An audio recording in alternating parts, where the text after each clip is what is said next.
Shalom. First and foremost, want to give all praises, honor, and glory to Yahweh, Ba'ashem, Yahweh Shah, Ba'ashem, Rakak B'dash. Double honors to the apostles and elders of GMS that rule well. Peace, love, and salutations to all the brothers out there pushing this word of sincerity and the truth. Shalom to the brothers, sisters, and children out there keeping this word of sincerity and the truth. Just wanted to go into this quick lesson. As I was leaving to head to work today, I looked at the moon and was reminded that it was supposed to be a blood moon real soon. Looking at it's like a full moon. It's about that time for a full moon, about middle of the month or close to it. And looking at the moon, how red it looked, it reminded me it was supposed to be a blood moon in March. And this is I'm about to say ironically, not ironically, this is spiritually, because this is how Yahweh Shemel Shah said it was going to happen, and it's happening at the same time as the Passover, where we're going to be keeping the Passover tomorrow at sundown, So, and this is when it's supposed to be at its fullest, at its peak. So I'm going to read this little overview. It says, the March 2025 total lunar eclipse, also known as a blood moon, will occur on the night of March 13th and into the early hours of March 14th. That's the entire Passover. March 13th at sundown, which is tomorrow, Thursday, until March 14th, which is until that Friday morning. But that's the time of the Passover, and all of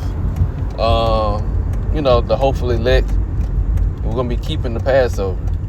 We're gonna be doing those hours. It says the eclipse will be visible globally to everyone on the night side of the earth. The full worm moon will gradually turn reddish orange as it enters Earth's shadow, with totality lasting 65 minutes, so that's an hour and 5 minutes. The moon will appear slightly smaller than average because the eclipse occurs 3 days before it reaches apogee.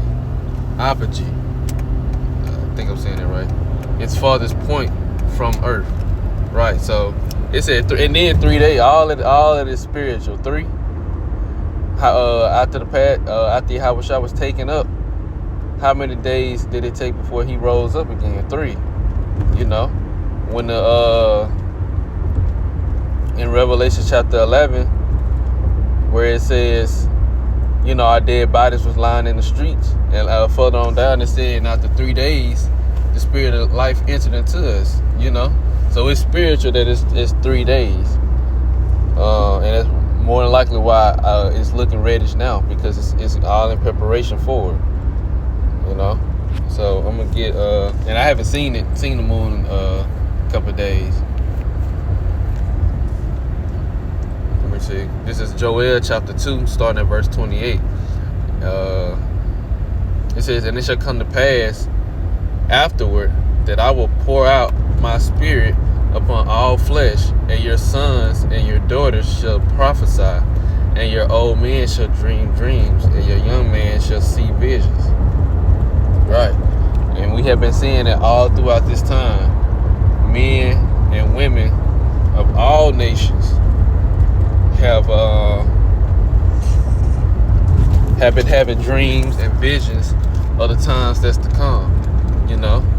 Seeing the end time prophecies, especially on us Israelites, but again, even these other nations. And you can see all throughout on social media, YouTube, them telling them about their dreams and what they seen and the horrors that's to come. It says, and also as well as us, we also had dreams and visions. All the men of the Lord, their wives, the women that's following, the children, we've all had dreams and visions.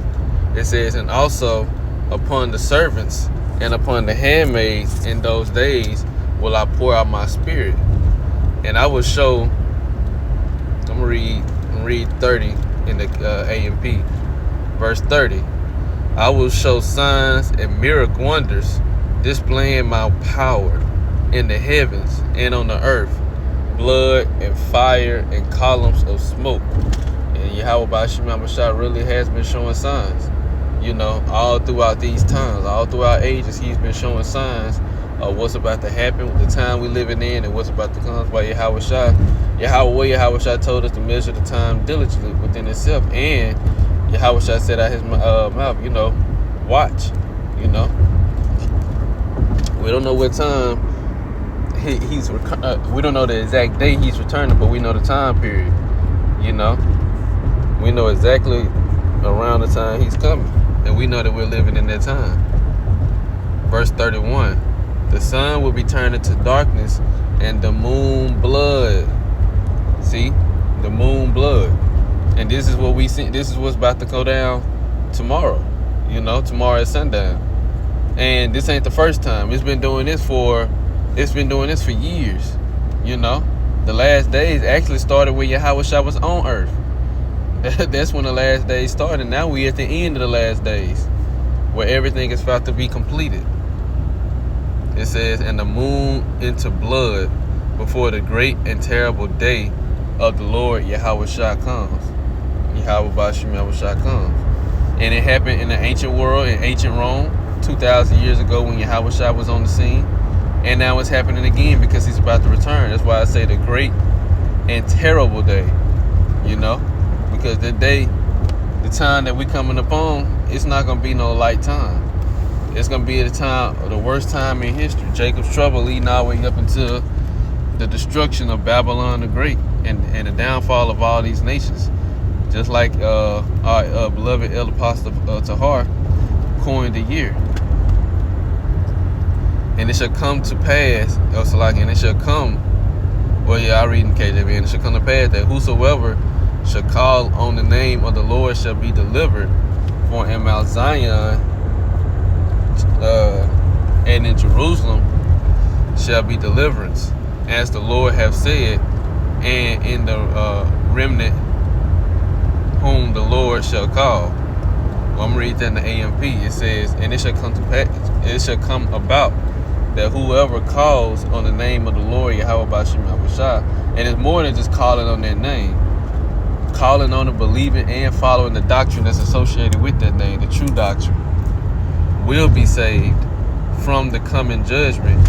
For on Mount Zion and in Jerusalem there will be those who escape, which is the elect, the elect, all those whose name was written in the book of life, starting with the 144,000, and the rest of the elect, the men, women, and children whom the Lord will deliver scattered across the four corners of the earth. It says, as the Lord has said, even among the remnant of survivors whom the Lord calls. See, there it is. Let me get one more precept.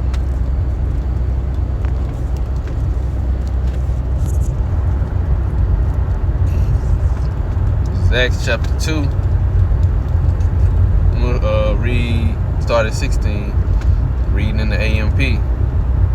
But this is the beginning of what was spoken of through the prophet Joel. Like 1 second.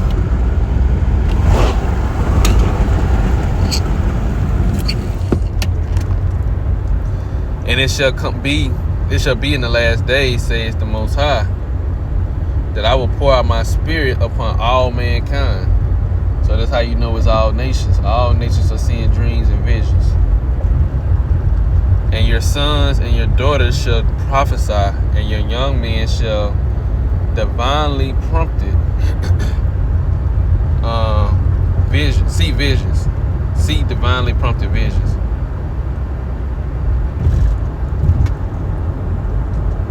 And your old men shall dream divinely prompted dreams. Even on my bond servants and both men and women, I will in those days pour out my spirit, and they shall prophesy. And I will see, and when they say prophesy, it just means to tell before. It doesn't mean that all the people of the other nations can be prophets. Prophesy means to say before it happens. So they just gonna tell the dream of what the Lord put in their mind and on their spirit to see as far as the coming days. And I will bring about wonders in the sky above and signs attesting miracles on the earth below, blood and fire and smoking vapor. The sun shall be turned into darkness and the moon into blood before the great and glorious day of the Lord comes. Right, so there it is again, the blood moon. And that's what we're going to see tomorrow at sundown. You know, when the sun goes down, the moon is in the sky and visible. You know, we're going to see the blood moon. Or somebody's going to see it. You know, somebody's going to see it. But this is all a sign from Yahweh Ba'Shem Yahushua to let us know what time we in and what's about to happen. And it shall be that everyone who calls upon the name of Yahweh Ba'Shem Yahushua, invoking, adorning, and worshiping Yahweh Shah HaMashiach. See, there you go, more detail. It ain't just about calling on his name, especially if you don't believe in it. It says, shall be saved, rescued, not only just spiritually, let's say spiritually, but not only just spiritually. It just starts that way. Coming into this truth. You know, that's what it means. Because Yahweh Shah said, ye shall know the truth, and the truth shall set you make you free. You know, so now we are spiritually free, but eventually it's going to lead up into physical freedom when he comes back to redeem us. But that's the point, you know. And Lord will, this was an edifying lesson. I'm going to end it right here. I want to give all praises, honor, and glory to Yahweh, Ba'Shem Yahushua, Ba'Shem Rakakadash. Double honors to the apostles and elders of GMS, the Ruel. Peace, love, and salutations to all the brothers out there pushing this word of sincerity and the truth.